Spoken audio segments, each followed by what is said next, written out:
What's going on, ladies and gents, boys and girls, guardians of all ages, Joker back again, once again. And the greatest lie ever told by Bungie wasn't all of that stuff. If you run out there, it's all playable terrain. Nor was it EXP throttling. Bungie? No, never. When they're actually EXP throttling. Nor was it the amusing, most rewarding public event ever that gave birth to the 2 tokens and a blue meme. It wasn't that time that Bungie said, and I quote, "In the months to come, your quest to become more powerful will have more avenues that lead to satisfaction." The last thing that we want is for you to look at your favorite gun or helmet and decide that it has become obsolete. Since the reveal, we've read a lot of ideas for how this could have been done better. Your feedback is clear. The time you have invested in your stuff should be respected. Oh, hey, by the way, that was back from December 4th of 2014. So yeah, looks like they didn't actually learn that lesson. But hey, details. It wasn't even that time Bungie said, we're gonna have a renewed focus on PvP. Nope, none of that. Bungie's biggest lie isn't even, we're listening. No, ladies and gents, boys and girls, guardians of all ages, the biggest lie that Bungie ever told you was that Destiny is free to play. Though after seeing the most recent set of Trials of Osiris changes, we are listening is certainly up there. Now, Destiny's free to play is quite possibly the greatest bit of bait and switch marketing Bungie has ever released. Mainly because it gives the Bungie Defense Force a much needed out when it comes to criticisms for the pricing model or the over monetization of the game. The cash shop is ever encroaching into every aspect of the game. But Joker! Destiny's a free-to-play game and Bungie's gotta make their money somehow! Destiny costs $80 to $100 a year. But Joker! It's a free-to-play game and Bungie's gotta make their money somehow.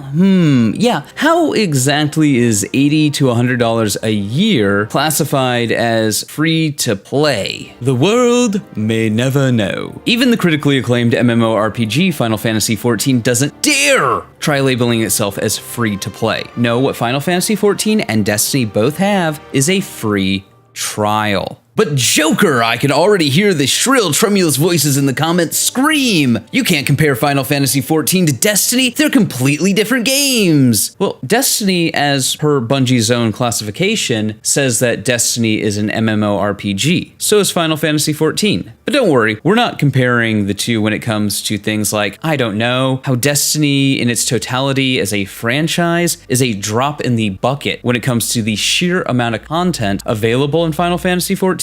But Bungie still has to remove hundreds of dollars of value from Destiny by content vaulting things. Don't get your knickers in a knot. The only thing that we're comparing between Destiny 2 and Final Fantasy XIV is Destiny 2's free-to-play offerings and Final Fantasy XIV's free trial. Because let's be real, let's be honest, let's be real honest. If we compared Final Fantasy XIV to Destiny on anything an MMO does, Final Fantasy XIV would kick the ever-loving shit out of Destiny 2. Is it even really a contest? But because fanboys aren't the most astute of people, go ahead and post your gibberish in the comments anyways, because you and I both know you weren't listening. Now, if we get into the meat and potatoes on the Final Fantasy free trial, what exactly does it include? Well, I'm glad you asked. For you see, Final Fantasy XIV's free trial includes the entirety of A Realm Reborn and the award-winning Heavensward expansion up to level 60 with no restrictions on playtime. For reference, this is something like the absurdly pathetic 4-hour at most chore Bungie has the audacity to call its free-to-play offerings. To quantify what Final Fantasy XIV is offering in its trial, there are 322 quests in A Realm Reborn, hours of cutscenes, and a huge sprawling world to explore. If you were in a hurry and just wanted to complete the main scenario questline, it would take you roughly 120 to 140 hours. And mind you, that's just the main questline, not the hundreds of other quests you can do. And not only does Final Fantasy XIV A Realm Reborn offer hundreds of hours of main story and side quest content, but there's a ton of jobs and classes to level up, on top of the endgame. What do I mean? In A Realm Reborn, there are, I believe, 6 raids available. The Binding Coil of Bahamut, the Second Coil of Bahamut, and the Final Coil of Bahamut, on top of the 3 24-player raids, the Labyrinth of the Ancients, Syracuse Tower, and the World of Darkness. on top of 21 dungeons which you'll play throughout the story mode, with 10 of them having a hard mode variant. And then there's the Golden Saucer. Oh, and lest I forget the A Realm Reborn post-game, which is another 80 quest. And that's all before we get to the first expansion, the award-winning Heaven's Ward, which has 94 main scenario quests, taking between 70 and 80 hours if you only focus on the main scenario. Heaven's Sword also has 3 8-player raids and 3 24-player raids, a litany of dungeons. We are talking several hundreds of hours of main storyline content. We're not talking about grinding, we're not talking about running dungeons or raids or leveling up every job available, which could easily balloon your playtime into the thousands of hours, so it's not an exaggeration to say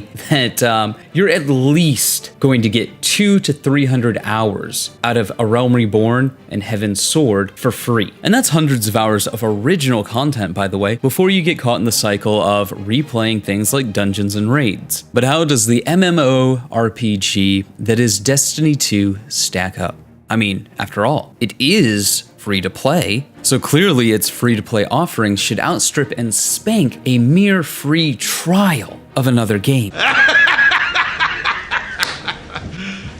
You serious? Well, Final Fantasy XIV's free trial has quite possibly more content than the entirety of the Destiny franchise. Yikes. Yeah, it's really not looking good for the 2, maybe 4 hour pittance Bungie dares to call its free-to-play storyline. Yes, you can play strikes in PvP, but you will be grossly under-equipped because there's no narrative to carry you through getting your first pieces of real gear and becoming acclimated with the PvE experience. And I can only imagine how much of a shit show it is going into PvP with no legendaries or exotics.